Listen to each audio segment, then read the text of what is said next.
I think 2026 is becoming one of the most important years of my real estate investing journey. Not just because we will buy the biggest deal, not because market was becoming easier, and definitely not because everybody made money. Actually, the opposite. 2026 is a year that I feel like the multifamily industry is finally becoming forced back into reality. Over the past few months, I've toured distressed properties, watched operators lose deals, seen banks take back assets, and also watched projects with perfect loans still fail, including one property that we toured in May 2026 over a 200 units, a 3.1.9 interest rate. Can you imagine that kind of low interest rate can fail? And also this deal with a 7 years IO interest only that many investors would have begged for just a few years ago, and yet the borrower stopped paying interest in January 2026 and it's headed toward IO sale. That moment really stayed with me because it forced me to think deeply about what actually creates long-term wealth in real estate. And honestly, 2026 is starting to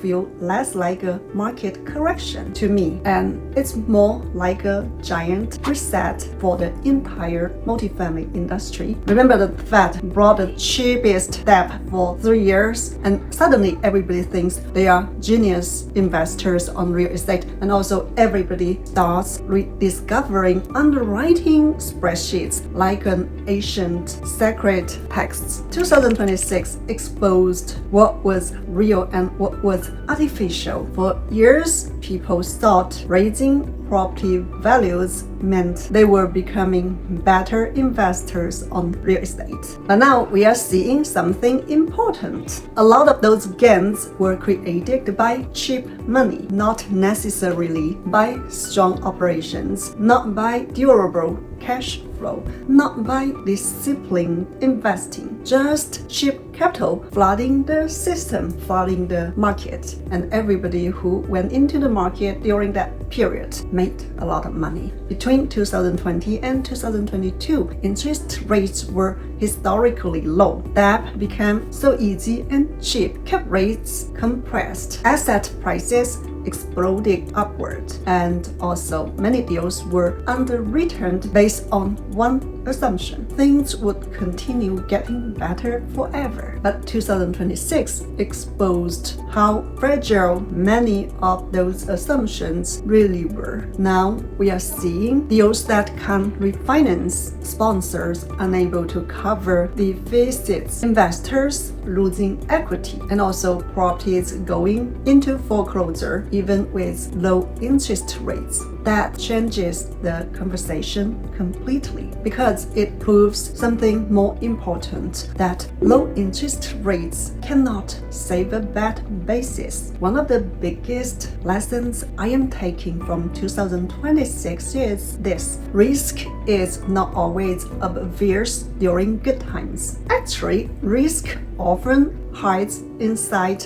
optimism. When everyone believes rents will always grow, refinancing will always be available, cap rates will stay compressed, and buyers will always pay more later, that's usually when risk is building the fastest. This year reminded me that real estate is not about surviving perfect markets. It's about surviving imperfect ones. Now, when we look at deals, we think differently. We care more about operational resilience, conservative leverage, real occupancy, collections, reserves, and also whether a property can survive multiple difficult years, because cycles always come back. Real estate investors sometimes act shocked when markets cycle. Meanwhile, history is sitting in the corner like, I literally want you every decade. So why 2026 feels like a reset year? To a lot of people, 2026